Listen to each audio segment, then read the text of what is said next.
இறையேசுவில் அன்பார்ந்த சகோதர சகோதரிகளே, பாஸ்கா காலத்தின் 2வது ஞாயிற்றுக்கிழமை ஆகிய இந்த நாளை நம்முடைய அகில உலக திரு அவையானது இறை இரக்கத்தின் திருவிழாவாக கொண்டாடி மகிழ்கின்றது. கடவுளுடைய இரக்கம் எப்படி இந்த உலகத்திற்கு வந்தது, கடவுள் தம்முடைய இரக்க பெருக்கினால் எப்படி நம் ஒவ்வொருவரையும் மீட்டு கொண்டார் என்பதை இன்றைய திருவிழா நமக்கு சுட்டி காட்டுகின்றது. இன்றைய 2வது வாசகத்திலே பார்க்கின்றோம். தூய பேதுரு கடவுள் தம்முடைய பேரிரக்கத்தினால் ஆண்டவர் இயேசு கிறிஸ்துவை உயிர் தெழச் செய்து அவர் வழியாக நம் அனைவருக்குமே மீட்பை கொடுத்தார் என்று சுட்டி காட்டுகின்றார். ஆக இன்றைய நாள் முழுவதும் நாம் வாசிக்கின்ற இறை வார்த்தையானது இறைவனுடைய இரக்க பெருக்கை நாம் சிந்திக்கவும் தியானிக்கவும் அந்த இரக்க பெருக்கத்திற்கு பிரமாணிக்கம் உள்ளவர்களாக வாழவும் நமக்கு அழைப்பு கொடுக்கின்றது. அன்பார்ந்தவர்களே, மாமன்னர் நெப்போலியன் வாழ்க்கையில் நடந்த ஒரு நிகழ்ச்சி. அவருடைய படை வீரர்களிலே ஒருவர் ஒரு பெரிய தவறை செய்துவிட்டார். எனவே அவருக்கு மரண தண்டனையை மன்னர் விதிக்கின்றார். மரண தண்டனை நிறைவேற்றக்கூடிய சூழ்நிலை வந்த பொழுது அந்த படை வீரருடைய தாயார் நெப்போலியன் அவர்களிடத்திலே வந்து, என்னுடைய மகனை விடுவித்து விடுங்கள், என்னுடைய மகனை மன்னித்து விடுங்கள் என்று மகனுக்காக கெஞ்சுகின்றாள், பரிந்து பேசுகின்றாள். ஆனால் நெப்போலியன் சொல்லுகின்றார், அம்மா, உம்முடைய மகன் தவறு செய்திருக்கின்றான், நீதியின்படி அவன் தண்டனைக்குரியவன், நீதியின்படி அவன் இறக்க வேண்டும், அதனால்தான் அவனுக்கு மரண தண்டனையை கொடுத்திருக்கிறேன் என்று அதற்கு அந்த அம்மா சொல்லுகிறார்கள். மன்னரே, உண்மைதான், நீதியின்படி என்னுடைய மகன் இறக்க வேண்டும், நான் ஏற்றுக்கொள்ளுகின்றேன். ஆனால் உங்களிடத்திலே நான் நீதி கேட்டு வரவில்லை, மாறாக இரக்கத்தை கேட்டு வந்திருக்கிறேன் என்று. அதற்கு மன்னர் சொன்னார், அம்மா, உம்முடைய மகன் இரக்கம் காட்டப்படுவதற்கு தகுதியானவன் அல்ல, அவன் ஒரு தகுதியற்றவன், எனவே அவனுக்கு இரக்கம் காட்ட முடியாது என்று சொல்லுகின்றார். அதற்கு அந்த தாயார் மன்னனுடைய கால்களை பிடித்து கொண்டு அழுது புலம்பி, தகுதி இல்லாதவர்களுக்கு காட்டப்படுகின்ற பரிவுக்கு பெயர்தான் இரக்கம், தகுதியானவர்களுக்கு அல்ல மன்னா, மாறாக தகுதியற்றவர்களுக்கே இரக்கம் தேவை என்று கெஞ்சுகின்றார். அதை கேட்ட மன்னர் அந்த படை வீரரை மன்னித்து அவரை விடுதலை செய்தார் என்று அவருடைய வாழ்க்கை வரலாறு நமக்கு சுட்டி காட்டுகின்றது. ஆக அன்பார்ந்த சகோதர சகோதரிகளே, தகுதியானவர்களுக்கு காட்டப்படுவதற்கு பெயர் இரக்கம் அல்ல, மாறாக தகுதியற்ற மனிதர்களுக்கு காட்டப்படக்கூடிய பரிவுக்கும் அன்புக்கும் பெயர்தான் இரக்கம் என்பதை இன்றைய விழா நமக்கு சுட்டி காட்டுகின்றது. தகுதியானவர்களுக்கும் நேர்மையாளர்களுக்கும் நீதிமான்களுக்கும் காட்டப்படுவது இரக்கமல்ல, மாறாக பாவம் செய்து தண்டனைக்கு உள்ளான, பாவத்திலிருந்து மனம் திரும்ப வேண்டும் என்று ஆசைப்படுகின்ற மனிதர்களுக்கு காட்டப்படுவதுதான் இரக்கம். விவிலியத்திலே பார்க்கின்றோம், மனிதர்கள் பலமுறை கடவுளுக்கு விரோதமாக வாழ்ந்தார்கள், கடவுளுக்கு துரோகம் செய்தார்கள், கடவுளுக்கு எதிராக பாவம் செய்தார்கள். அப்பொழுதெல்லாம் கடவுள் தகுதியற்ற அந்த மனிதர்களை தேடிச் சென்று அவர்களை மன்னிக்கின்றார், அவர்களை பரிவோடு ஏற்றுக்கொள்ளுகின்றார். இவ்வாறாக தம்முடைய இரக்கத்தை வெளிப்படுத்தினார் என்று விவிலியத்திலே பார்க்கின்றோம். தொடக்க காலத்திலே ஆதாமும் ஏவாளும் பாவம் செய்த பொழுது, தங்களுடைய தகுதியை அவர்கள் இழந்த பொழுது கடவுள் அவர்களை தேடிச் சென்று அவர்களை மன்னித்து ஏற்றுக்கொள்ளுகின்றார். அதேபோல இஸ்ராயேல் மக்கள் தங்களுடைய வாழ்க்கையிலே பல பாவங்களை கடவுளுக்கு எதிராக செய்த பொழுது இறைவாக்கினர்கள் வழியாகவும் நீதிமான்கள் வழியாகவும் கடவுள் அவர்களை தேடிச் சென்று அவர்களுடைய பாவங்களை மன்னித்தார். அவர்களுடைய தகுதியின்மையிலே அவர்களுக்கு இரக்கமும் பரிவும் காட்டி அவர்களை மீண்டும் தம்மோடு இணைத்து கொண்டார் என்று திருவிவிலியமானது பல இடங்களிலே நமக்கு சுட்டி காட்டுகின்றது. இதைத்தான் இறைவாக்கினர் நெகேமியா புத்தகம் 9வது அதிகாரம் 28வது வசனத்திலே பார்க்கின்றோம். அங்கு இறைவாக்கினர் அழகாக சொல்லுகின்றார், இறைவா, உம்முடைய மக்கள் பலமுறை உம்மை விட்டு விலகி சென்ற பொழுது, பாவ வாழ்க்கை வாழ்ந்த பொழுது அவர்களை எதிரிகளுடைய கைகளிலே ஒப்படைத்தீர். எதிரிகள் அவர்களை அடிமைப்படுத்தினார்கள், அவர்களை அடக்கி ஆண்டார்கள். அப்பொழுதெல்லாம் அந்த மக்கள் உம்மை நோக்கி கூக்குரலிட்ட பொழுது உம்முடைய பேரிரக்கத்தினால் அவர்களை மீட்டு கொண்டீர், அவர்களுக்கு விடுதலையை அளித்தீர் என்று சொல்லுகின்றார். அன்பார்ந்த சகோதர சகோதரிகளே, எப்பொழுதெல்லாம் இஸ்ராயேல் மக்கள் கடவுளை விட்டு சென்றார்களோ, எப்பொழுதெல்லாம் பாவம் செய்து கடவுளை விலகிச் சென்றார்களோ, அப்பொழுதெல்லாம் கடவுள் தம்முடைய பேரிரக்கத்தினால் அந்த மக்களை மீட்டு கொண்டார், அவர்களுக்கு விடுதலையை கொடுத்தார் என்று திருவிவிலியம் நமக்கு சுட்டி காட்டுகின்றது. அதைத்தான் விடுதலை பயண புத்தகம் 34வது அதிகாரம் 6 மற்றும் 7வது வசனங்களிலே நாம் வாசிக்கின்றோம். அங்கு அழகாக சொல்லப்படுகின்றது, ஆண்டவரே, நீர் இரக்கமும் பரிவும் உள்ளவர், சினம் கொள்ள தயங்குபவர், பேரிரக்கத்தினாலே உம்முடைய மக்களை மன்னிக்கக்கூடியவர். உம்முடைய மக்கள் பாவம் செய்கின்ற பொழுதெல்லாம் அவர்களை உம்முடைய பேரிரக்கத்தினாலே ஏற்றுக்கொள்ளுகின்றீர், மன்னிக்கின்றீர், 1000 தலைமுறைக்கும் உம்முடைய இரக்கத்தை காட்டுகின்றீர் என்று அங்கு சொல்லப்படுகின்றது. அன்பார்ந்த சகோதர சகோதரிகளே, நம்முடைய கடவுள் தலைமுறை தலைமுறையாக தம்முடைய பேரிரக்கத்தினாலே தம்முடைய மக்கள் செய்கின்ற பாவங்கள் எல்லாவற்றையுமே மன்னித்து ஏற்றுக்கொள்பவராக இருக்கின்றார். நம்முடைய கடவுள் பழி வாங்குகின்ற கடவுள் அல்ல, அநியாய தீர்ப்பு கொடுக்கின்ற கடவுள் அல்ல, மக்களை அடித்து நொறுக்க வேண்டும், மக்கள் அழிந்து போக வேண்டும் என்று விரும்புகின்ற கடவுள் அல்ல. மாறாக மக்கள் தன்னுடைய பாவத்திலிருந்து மனம் திரும்ப வேண்டும், தம்முடைய இரக்கத்தை பெற்றுக்கொள்ள வேண்டும் என்று விரும்புகின்ற கடவுளாக, அவருடைய மன மாற்றத்திற்காக காத்திருக்கின்ற கடவுளாக இருப்பதை திருவிவிலியமானது நமக்கு சுட்டி காட்டுகின்றது. அதைத்தான் இன்றைய இறை வார்த்தையும் நமக்கு எடுத்து சொல்லுகின்றது. நம்முடைய கடவுள் பேரிரக்கமுள்ள கடவுளாக, நாம் புதிய வாழ்க்கை வாழ வேண்டும் என்று விரும்புகின்ற கடவுளாக இருக்கின்றார். அதைத்தான் நற்செய்தியிலே பார்க்கின்றோம். இன்றைய நற்செய்தியிலே திருத்தூதர்களில் ஒருவரான தோமா உயிர்த்த ஆண்டவரை, அவர் மீது விசுவாசம் இல்லாமல் உயிர்த்த ஆண்டவரை நான் நம்ப வேண்டுமென்றால் அவருடைய கரங்களிலும் விழாவிலும் இருக்கின்ற அந்த காயங்களிலே என்னுடைய கரங்களை விட்டு என்னுடைய கைகளை விட்டு பார்க்க வேண்டும், அப்படி பார்த்தாலொழிய நான் நம்ப மாட்டேன் என்று சொன்ன பொழுதும் உயிர்த்த ஆண்டவர் அவரை தண்டிக்கவில்லை, மாறாக அவர் மீது இரக்கம் கொண்டு பேரிரக்கத்தோடு அவருக்கு மீண்டும் காட்சி அளிப்பதை நாம் பார்க்க முடிகின்றது. அன்பார்ந்த சகோதர சகோதரிகளே, திருத்தூதர்களுக்கு உயிர்த்த ஆண்டவர் காட்சி கொடுத்த பொழுது அங்கு தோமா இல்லை.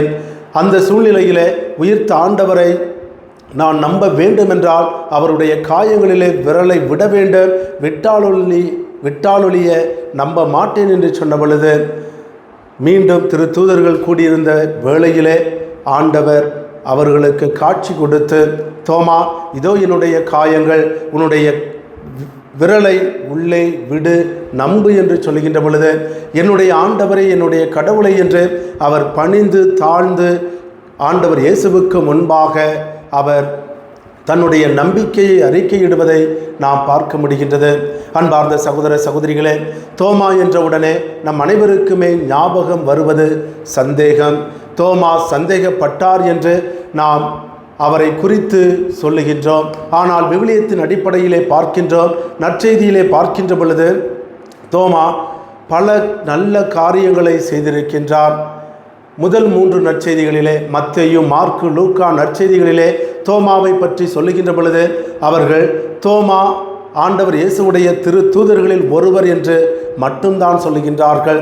ஆனால் யோவான் நற்செய்தியாளர் மட்டும்தான் 3 இடங்களிலே தோமாவை பற்றி அழகாக சுட்டி காட்டுகின்றார். தோமா என்ன செய்தார், தோமா என்ன பேசினார், தோமா எப்படி வாழ்ந்தார், தோமா எப்படி தன்னுடைய விசுவாசத்தை அறிக்கையிட்டார் என்று 3 இடங்களிலே திருத்தூதர் யோவான் சுட்டி காட்டுவதை நாம் பார்க்கின்றோம். முதலாக யோவான் நற்செய்தி 11வது அதிகாரம் 7 முதல் 16 முடிய உள்ள வசனங்களிலே நாம் பார்க்கின்றோம். அங்கு ஆண்டவர் இயேசு கிறிஸ்து லாசருடைய இறப்பை அறிந்து கொண்டவர். வாருங்கள், நாம் எருசலேமுக்கு செல்வோம், வாருங்கள் நாம் சென்று லாசருக்கு மீண்டும் உயிரை கொடுப்போம் என்று சொன்ன பொழுது மற்ற திருத்தூதர்கள் இயேசுவிடத்திலே, போதகரே, அங்கு செல்ல வேண்டாம் என்று தடுக்கின்றார்கள். காரணம் என்னவென்றால், ஆண்டவர் இயேசு கிறிஸ்து எருசலேமிலே நான் இறை மகன் என்று அறிவித்த பொழுது, நானே வானிலிருந்து இறங்கி வந்த உயிருள்ள உணவு என்று சொன்ன பொழுது, அங்கு இருந்த யூதர்கள் இயேசுவையும் அவருடைய திருத்தூதர்களையும் கொலை செய்வதற்காக கல்லை எடுத்து எறிந்தார்கள். அப்படி எறிந்த பொழுது ஆண்டவர் இயேசுவும் திருத்தூதர்களும் அந்த இடத்திலிருந்து தப்பிச் சென்று விட்டார்கள். அப்படி தப்பிச் சென்று 6 நாட்கள் கழித்து மீண்டும் ஆண்டவர் எருசலேமுக்கு செல்வோம் என்று சொன்ன பொழுது மற்ற திருத்தூதர்கள், வேண்டாம் ஆண்டவரே, அங்கு சென்றால் நமக்கு பிரச்சனை இருக்கின்றது, உயிருக்கு ஆபத்து இருக்கின்றது என்று சொல்லிய வேளையிலே தோமா அழகாக சொல்லுவார், வாருங்கள் நாமும் செல்வோம், நாமும் அவரோடு உயிரை விடுவோம் என்று 11வது அதிகாரம் 16வது வசனத்திலே இதை சொல்வதை நாம் பார்க்கின்றோம். ஆக இங்கு மற்ற திருத்தூதர்கள் பயந்த பொழுது தோமா தைரியத்தோடு வாருங்கள் நாமும் செல்வோம், ஆண்டவரோடு இறப்போம் என்று சொல்வதன் வழியாக தம்முடைய மன தைரியத்தை அவர் வெளிப்படுத்துவதை பார்க்கின்றோம்.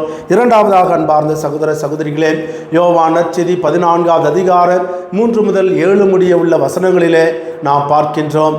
அங்கு ஆண்டவர் சொல்லுகின்றார், நான் உங்களை விட்டு செல்ல இருக்கின்றேன், நான் செல்லுகின்ற இடத்திலே உங்களுக்காக நான் அறைகளை ஏற்பாடு செய்வேன், ஏற்பாடு செய்த பின்பாக மீண்டும் உங்களிடத்திலே வந்து உங்களை நான் என்னோடு அழைத்து செல்வேன், நீங்கள் என்னிடத்திலே வருவீர்கள் என்று சொன்ன பொழுது அங்கு தோமா சொல்லுகின்றார், ஆண்டவரே, நீர் எங்கே போகின்றீர் என்றே எங்களுக்கு தெரியாது, அப்படி இருக்கின்ற பொழுது நீர் செல்லுகின்ற இடத்திற்கான வழியை நாங்கள் எப்படி அறிந்து கொள்வது என்று தோமா சொல்வதை பார்க்கின்றோம்.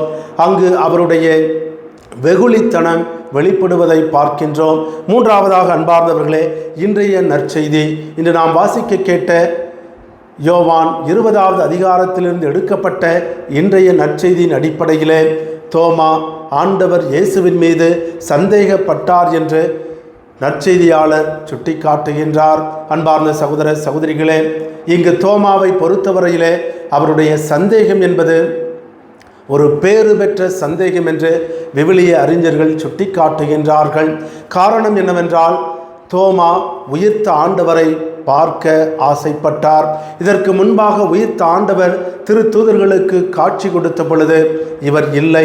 எனவே என்னுடைய சகோதரர்கள் மற்ற சீடர்கள் உயிர்த்த ஆண்டவரை கண்டுவிட்டார்கள், பார்த்து விட்டார்கள், உயிர்த்த ஆண்டவரும் அவர்களோடு பேசிவிட்டார்.